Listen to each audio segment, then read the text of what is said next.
آپ کو براہ راست اسلام آباد لیے چلتے ہیں۔ مالہی کشفت دجا بجمالہی حسنت جمیع خصالہی صلو علیہ وآلہ، لاکھوں کروڑوں درود و سلام آقا نامدار نبی آخر الزمان حضرت محمد مصطفیٰ صلی اللہ علیہ وسلم پر اور ان کی آل پر۔ جشن آمد رسول صلی اللہ علیہ وسلم کی مناسبت سے میں تمام شرکاء کو آج کی بابرکت اور باسعادت تقریب خوش آمدید کہتا ہوں۔ وزیر اعظم پاکستان کی خواہش اور ہدایت پر موجودہ حکومت رواں برس اس ماہ مبارک کو بھرپور انداز میں منا رہی اور آج کی تقریب اس کی ابتدا ہے، یعنی عشرہ رحمت العالمین کا آج سے افتتاح ہو رہا ہے وزیر اعظم پاکستان عمران خان صاحب کی موجودگی میں۔ تقریب کا باقاعدہ آغاز اللہ تعالیٰ کے پاک نام و کلام سے کریں گے اور اس کے لیے میں دعوت دوں گا قاری اختر سعید صاحب کو کہ وہ سٹیج پر تشریف لائیں اور یہ سعادت حاصل کریں۔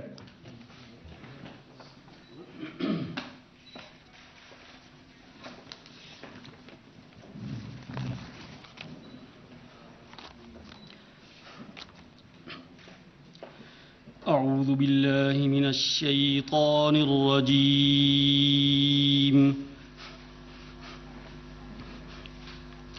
بسم الله الرحمن الرحيم. عشرہ رحمت اللہ عالمین صلی اللہ علیہ وآلہ وسلم کی مرکزی تقریب اسلام آباد میں جاری تھی۔ یہاں وقت ہوا ہے بریک کا، ہمارے ساتھ اور ابھی آپ کو براہ راست اسلام آباد لیے چلتے ہیں جہاں پر عشرہ رحمت اللہ عالمین صلی اللہ علیہ وآلہ وسلم کی مرکزی تقریب جاری ہے اور وفاقی وزیر نور الحق قادری تقریب سے خطاب کر رہے ہیں۔ ورحمۃ اللہ وبرکاتہ۔ آج کا یہ شام میرے لیے انتہائی دلی طمانینت اور سکون اور خوشی کا باعث ہے کہ ایک عرصہ دراز کے بعد حضور صلی اللہ علیہ وسلم کے دنیا میں تشریف آوری اور آمد کا جو سلسلہ ہے، گرچہ پاکستانی عوام اس کو روایتی عقیدت احترام تو اس کو احتشام کے ساتھ مناتی ہے، لیکن حکومت اور ریاست کا اس میں ہمیشہ بہت ہی معمولی اور ایک رسمی قسم کا تعلق رہا۔ اور اس دفعہ وزیر اعظم صاحب بذات خود اس پوری کمپین کو لیڈ کر رہے ہیں اور گزشتہ ایک مہینے میں متعدد بار بذات خود اپنے ملٹری سیکرٹری اور سٹاف کے ذریعے سے کہ کیا ہو رہا ہے، کیا کر رہے ہیں، کیا انتظامات ہوں گے، کیا تقریبات ہوں گی، یہ میرے خیال میں عالم اسلام کے لیے بھی اور اس ملک کے لیے بھی ایک انتہائی نیک شگون ہے۔ حضور صلی اللہ علیہ وسلم کی ذکر کو اللہ تعالیٰ نے آپ کو فرمایا ہے کہ وَرَفَعْنَا لَكَ ذِكْرَكَ، اے میرے حبیب آپ کے ذکر کو میں نے بلند کر دیا ہے۔ اور جب یہ آیت حضور پہ نازل ہو گئی تو حضور نے جبریل امین سے پوچھا کہ رب سے پوچھیں کہ میرا ذکر کس طرح بلند ہوگا، تو جبریل امین نے رب ذوالجلال سے پوچھا اور واپس آ کے کہا کہ اللہ کہتا ہے کہ کلما ذکرت ذکرت معیا، جہاں بھی میرا ذکر ہوگا وہاں پہ آپ کا ذکر ہوگا۔ خواہ نماز ہو، نماز ہم پڑھ لیتے ہیں لیکن جب تک السلام علیکہ ایھا النبی تہجد میں حضور کو سلام نہیں کرتے وہ مکمل نہیں ہوتی۔ اذان ہو، اقامت ہو، جہاں بھی ہو اللہ کا ذکر ہو، ساتھ حضور کا ذکر ہوتا ہے۔ لیکن جن لوگوں نے حضور کے ذکر کے ساتھ اپنے آپ کو لگایا ہے ان کو بھی اللہ تعالیٰ اونچا کر دیتے ہیں۔ قصیدہ بردہ کا امام شرف الدین بصیری کا یہ بادشاہوں کے قصیدے لکھتا تھا، ایک دن خیال آیا کہ وہاں سے تو کچھ نہیں ملا تو آج میں حضور کا قصیدہ لکھتا ہوں، مولا صلی وسلم دائما ابدا۔ یہ لکھ لیا۔ رات کو حضور نے دیدار عطا ہوا اور آپ کو فالج کی بیماری تھی، حضور نے اپنا ہاتھ پھیرا، صبح اٹھا تو بالکل تندرست تھا. اور ایسا قصیدہ کہ دنیا میں قرآن پاک کے بعد سب سے زیادہ جو منظوم کلام پڑھا جاتا ہے وہ قصیدہ بردہ ہے.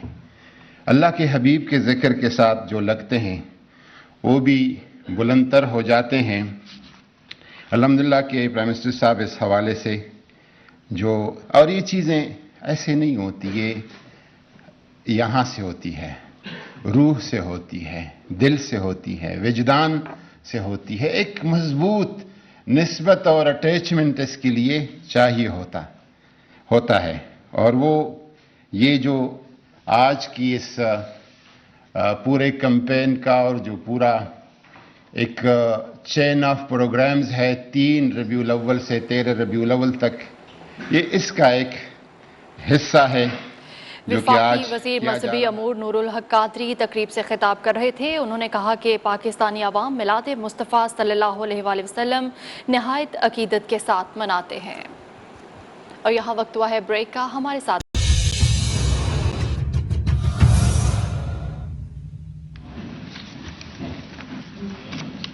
ایاک نعبد و ایاک نستعین.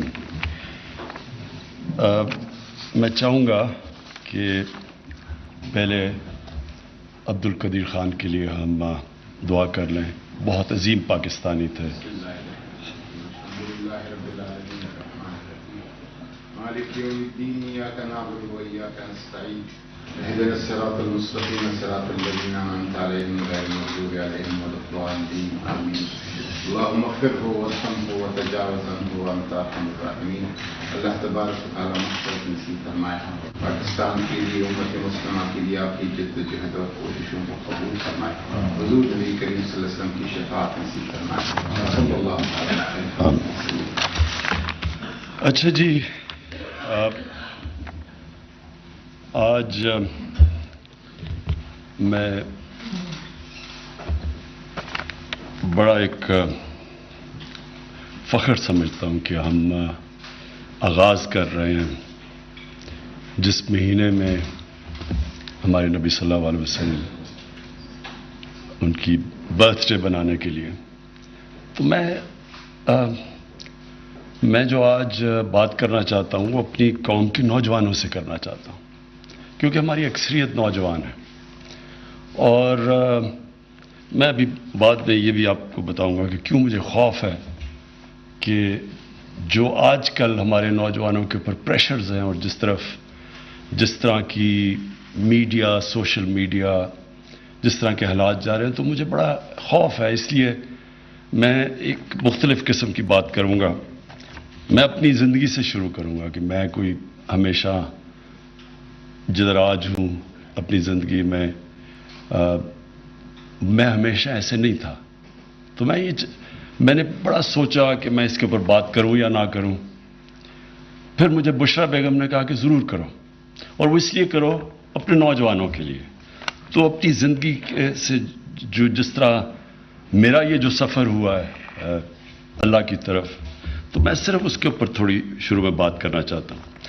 دیکھیں، میری والدہ نے شروع سے، ہم جب چھوٹے سے بھی تھے تو سونے سے پہلے ایک ہی دعا ہوتی تھی کہ دعا کرو کہ اللہ مجھے سیدھے راستے پہ لگا. تو ہم بھی بچپن میں سارے اپنی سونے سے پہلے، میں، میری بہنیں، ہم کہتے تھے اللہ ہمیں سیدھے راستے پہ لگا. لیکن جو میرا ایجوکیشن تھا، ایچ کالج میں گیا، جو ہمارے ہیروز تھے، رول ماڈلز تھے، وہ اور تھے. جو ہمیں کہا گیا تھا سیدھا راستہ ہے، اور جو ہمارے رول ماڈلز تھے، اس میں زمین آسمان کا فرق تھا. جو رول ماڈلز تھے وہ فلم ایکٹرز تھے، وہ پاپ سٹارز تھے، وہ کئی اسپورٹس مین، گلیمرس لوگ تھے. لیکن اور ان کی زندگیاں بالکل مختلف تھیں ان سے جن کو ہمیں کہا جاتا تھا کہ سیدھے راستے پہ، ان کے راستے پہ چلو. یہ بڑا امپورٹنٹ ہے سمجھنے کے لیے، کیونکہ مجھے پتہ ہے کہ آج ہمارے نوجوانوں کو یہی مسئلہ پڑا ہوا ہے. یہ بہت امپورٹنٹ ہے سمجھنا، اور میں اپنی یوتھ کے لیے صرف آج یہ کہہ رہا ہوں. تو میں جب پہلی دفعہ